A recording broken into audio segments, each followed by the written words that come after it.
नमस्कार, मैं हूं संजीव आज़ाद। पल्स 24x7 में आपका स्वागत है। चुनावी सरगर्मी बढ़ चुकी है। जहां एक तरफ प्रत्याशी तैयारियां कर रहे हैं, वहीं मतदाता भी गुणागणित में जुड़े हुए हैं। हमारे साथ बात करने के लिए मुख्य मंडल प्रभारी पूर्व और पूर्व लोकसभा प्रत्याशी हैं और मौके पर जिला पंचायत सदस्य हैं सुल्तानपुर। आपकी जो यहाँ की मूलभूत समस्याएं हैं, चूंकि आप पहले से ही जनता के बीच में हैं, उसको किस नज़र से देखते हैं, उसको किस तरह से दूर करने का प्रयास करें? देखिए, जो जनता की समस्या है उसे गंभीरता से हर किसी को देखना चाहिए, क्योंकि आप जनप्रतिनिधि कोई भी हो तो वह जनता से जुड़ा रहता है और जनता से जुड़े लोगों को हर समस्या को बहुत गंभीरता से लेना चाहिए। आज जैसा कि आप देख पा रहे हैं कि क्षेत्र में समस्याएं दिन पर दिन बढ़ती जा रही हैं। महंगाई, रोजगार, शिक्षा व्यवस्था, स्वास्थ्य व्यवस्था और तमाम प्रकार की जो समस्या है हमारी, जैसे मैं आपको बताना चाहूँगा कि जब हमारी बसपा सरकार रही है तो लॉ एंड ऑर्डर बहुत ही अच्छा था। तो एक अमीर गरीब या सभी जाति के लोगों को न्याय मिलता था। आज सबसे बड़ी समस्या ये है कि कहीं किसी की सुनवाई नहीं है। हर चीज़ के लिए कुछ लोग सड़क पर उतर आते हैं, कहीं धरना प्रदर्शन चल रहा, कहीं कुछ चल रहा।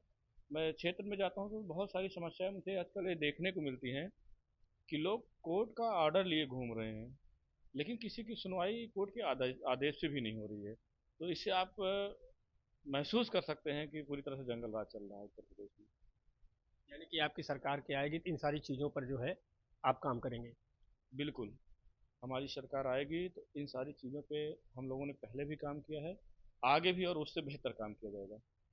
मतलब जो विपक्ष है लगातार ये कह रहा है कि आपकी जो पार्टी है वो जो है कहीं अस्तित्व में नहीं है, तो इसको लेकर आप क्या कहेंगे? देखिए, विपक्ष का तो काम है उंगली उठाना, लेकिन वो सही जगह पे उंगली नहीं उठाता है। उसको सवाल जो है सरकार से करना चाहिए, क्योंकि हमारी पार्टी तो अभी सत्ता में नहीं है, मैं इस बात को मानता हूँ।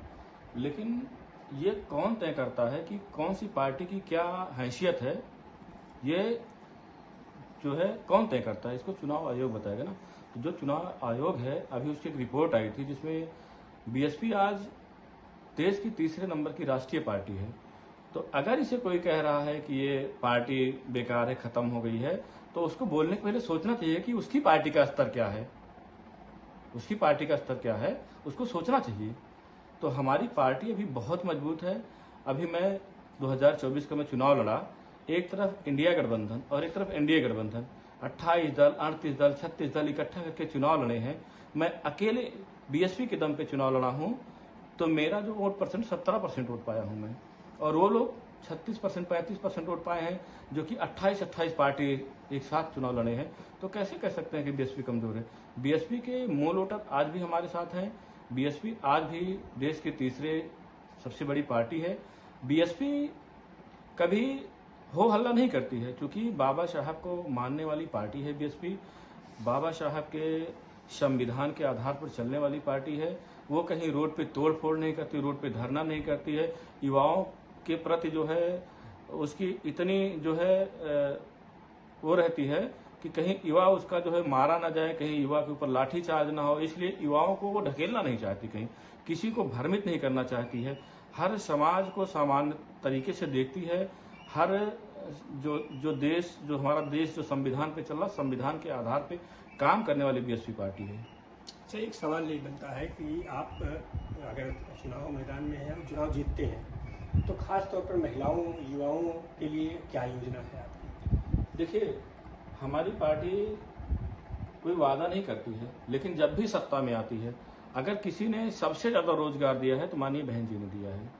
बसपा सरकार में जितना रोजगार मिला है, जितना शिक्षा का स्तर जितना ऊपर उठा है, बहन जी ने लगभग 5000 प्राइमरी स्कूल बनवाए। कितने जो है polytechnic college, ITI college, inter college, मतलब बहुत सारे college, junior high school, primary, ऐसे मिला के बहुत सारे स्कूल कॉलेज बहन जी की सरकार में बने हैं। शिक्षा भी बहन जी ने बहुत ध्यान दिया है। रोजगार बहन जी ने सबसे ज्यादा दिया है। रही बात महिला सुरक्षा की, तो जब बसपा सरकार थी तो आप जान ही रहे कैसा शासन था। बसपा सरकार में जो है महिलाएं, हमारी माताएं बहनें एकदम खुलेआम घूमती थी, किसी की हिम्मत नहीं थी कि उनके ऊपर अंगुली उठा दे। क्राइम रेट इतना डाउन था। यह समझ लिया कि कोई भी महिला अगर आधी रात को रोड पे घूमती थी तो कोई छेड़ने वाला नहीं था। लेकिन आज तो बसपा सरकार जो है वो कहने पे विश्वास नहीं करती, करने पे विश्वास करती है। और माननीय बहन में सबसे पहले एक्सप्रेसवे बनवाने का काम माननीय बहन जी ने किया। और बहन जी की सरकार में जब जो यमुना एक्सप्रेसवे बना हुआ है, आज भी उसकी स्थिति देख लीजिए उतनी ही बेहतर है। आज लगभग 15-16 साल हो गए उस एक्सप्रेसवे बनने हुए, लेकिन कभी उस पर गड्ढा नहीं होता है, कभी वो रोड बैठती नहीं है। हाँ, लेकिन और कभी अभी मैंने देखा बहुत सारे एक्सप्रेसवे देखा, मैं जाता हूँ तो पता चला कि अगर मैं सुल्तानपुर से लखनऊ तक जा रहा हूँ तो 20 जगह बैरिकेटिंग लगी हुई है। लेकिन आज भी अगर आप यमुना एक्सप्रेसवे जाएंगे तो उसकी क्वालिटी आपको समझ में आएगी। बसपा सरकार में कि आप लोकसभा चुनाव भी लड़ चुके हैं और मौजूदा समय में जो है आप जिला पंचायत सदस्य भी हैं, जनता के बीच भी जा रहे हैं। तो आखिर क्या ऐसा है कि आपने क्या किया है कि जनता आपको ही चुने इस चुनाव में? देखिए, जैसे आपने कहा कि मैं प्रेजेंट में जिला पंचायत सदस्य हूँ, तो प्रेजेंट में मैंने अपने क्षेत्र में काफ़ी काम कराए हैं। और काम के साथ साथ मैं क्षेत्र में पूरी तरीके से जुड़ा हूँ। ज़मीनी लेवल पे सबके घर आना जाना, सबके सुख दुख में पहुँचना, हमेशा मतलब एक ही मोड में हमेशा एक्टिव रहना। ये नहीं कि चुनाव आया तो मैं क्षेत्र में दिख रहा हूँ, चुनाव नहीं आया तो मैं जब से राजनीति में आया हूँ, या कह सके कि राजनीति में आया नहीं हूँ, जब से मैं समाज सेवा करना चालू किया हूँ। जब मैं मेरे पास कोई पद प्रतिष्ठा नहीं था, तब भी मैं जो है समाज के लिए वैसे ही काम करता था और क्षेत्र में लगातार वैसे ही मैं बना था जिस तरीके से अभी बना हूँ। तो जनता क्या है, मुझे लगभग 5-7 साल 10 साल से जनता मुझे देख रही, बराबर मैं क्षेत्र में बना हूँ, जनता के साथ जुड़ा हूँ, उनके हर समस्या सुख दुख में खड़ा हो रहा हूँ। इसलिए जनता जो है चाह रही है कि इस बार जो है वो हमें सपोर्ट करे और हमें जिताएगी। जैसा कि आप, चूंकि ग्रामीण क्षेत्र है आपका पूरा एरिया, तो ऐसे में जनता को 3 चीज़ें मुख्य रूप से चाहिए होती है: भोजन, आवास, पानी। तो ये मौजूदा सरकार ये तो चीज़ें दे रही है। तो आखिर कौन से मुद्दे लेकर आप जाएंगे जनता के बीच में जिससे जनता आपको चुने?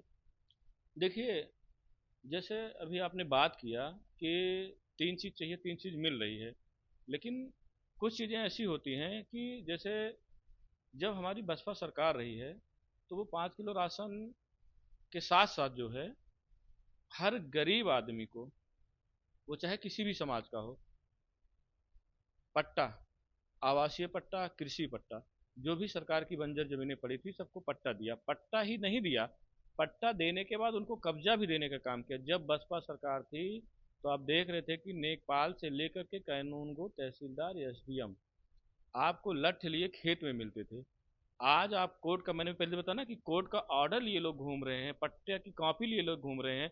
किसी भी गांव की अगर आप समस्या, अगर आप जमीनी समस्या पे जाएंगे, किसी गांव की समस्या उठाएंगे, तो ऐसे बहुत सारे गांव के जो है गरीब आदमी है जिनका पट्टा तो हुआ है, सरकार ने पट्टा तो दिया है। यहाँ तक कि बसपा सरकार का पट्टा जो है, जो लास्ट में हुए थे कुछ पट्टे उस समय के हैं कि आज तक आदमी को कब्जा नहीं मिला। उसके बाद जब सरकार चली गई बीएसपी की, तो आज के बाद तब से वो अपना पट्टा लिए घूम रहे हैं।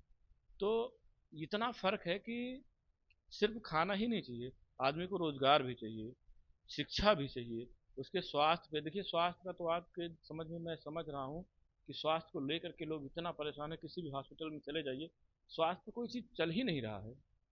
इस समय सबसे अगर ज्वलंत मुद्दे की बात की जाए तो रोजगार की है। तो ऐसे में युवाओं के लिए और महिलाओं के लिए रोजगार को लेकर जो है आपकी सरकार जब थी तब क्या किया गया और आगे की क्या योजना है?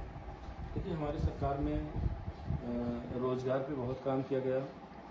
और अभी जो आप अभी की बात कर रहे हैं, हमारे राष्ट्रीय कोऑर्डिनेटर माननीय आकाश आनंद जी ने हर मंच से 2023 से युवाओं के रोजगार को लेकर के उन्होंने आवाज़ उठाई।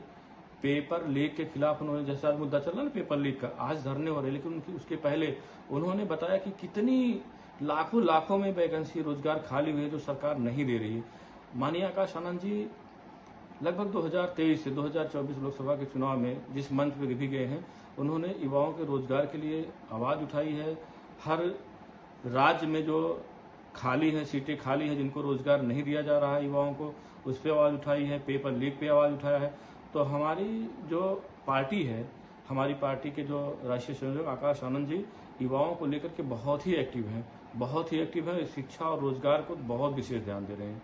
हमारी सरकार आते ही युवा को रोड पे आने की जरूरत नहीं पड़ेगी, कोई पेपर नहीं लीक होगा और युवाओं को पूरा सम्मान मिलेगा। उनकी शिक्षा में शिक्षा के लिए पूरा साधन सुविधा मिलेगी। जैसे माननीय बहन जी ने पहले भी शिक्षा को लेकर के, पहले देखिए न्याय पंचायत पे माननीय बहन जी ने महिलाओं के लिए एनएम सेंटर खुलवाए थे न्याय पंचायत पे।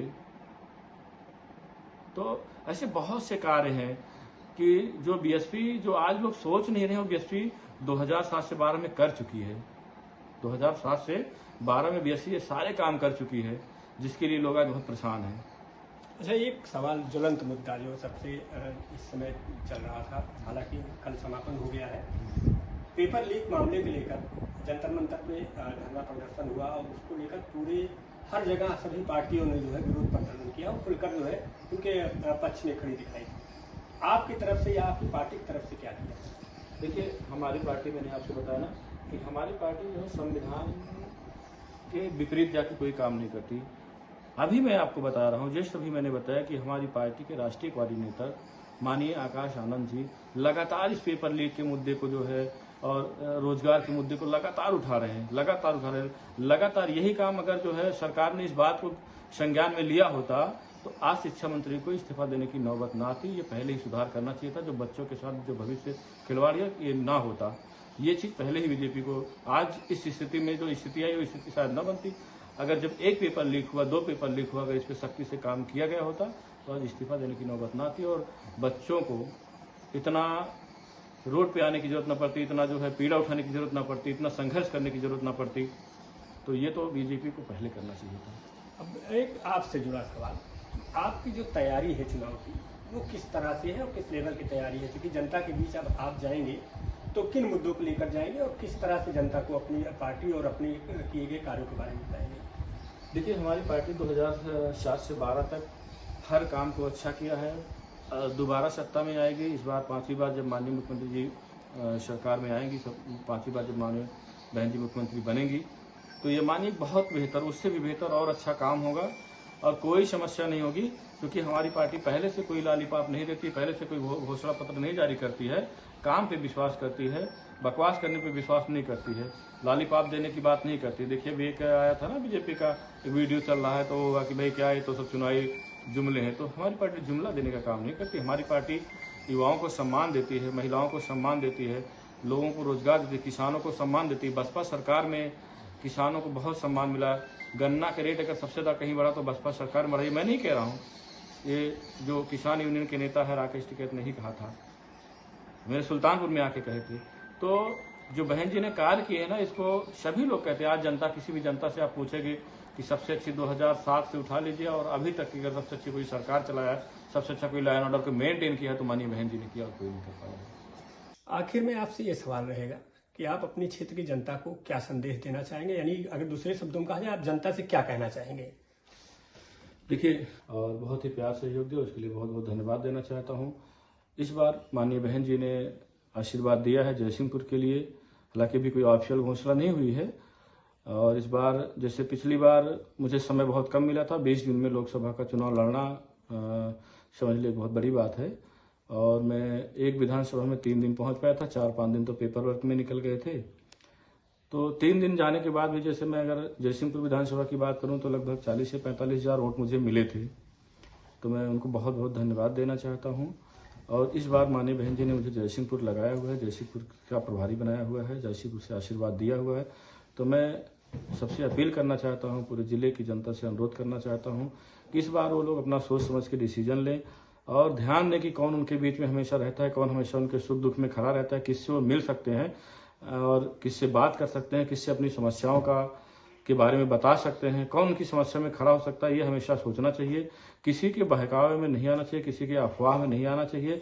जैसे अफवाह में, लहर में, बहकावे में आने की वजह से जब कुछ गलती हो जाती है तो 5 साल पछताना पड़ता है। जैसे मैं जहाँ जाता हूँ क्षेत्र में, लोग कहते हैं कि भैया बहुत बड़ी गलती हो गई, अब तो जिला जो है, हमारा जिला सांसद विहीन हो गया है और हम लोगों से बहुत बड़ी गलती हो गई, लेकिन अब दोबारा ऐसी गलती नहीं होगी, ऐसा लोग मुझे आश्वासन देते हैं।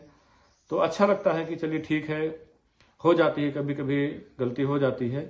तो इस बार जो है पूरा जनता का मुझे सहयोग, समर्थन और प्यार मिल रहा है।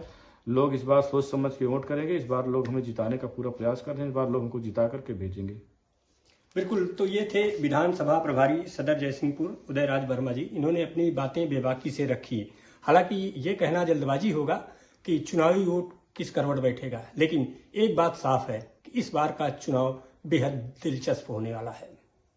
वीडियो जर्नलिस्ट दृष्टांत के साथ संजीव आजाद, पल्स 24x7 सुल्तानपुर।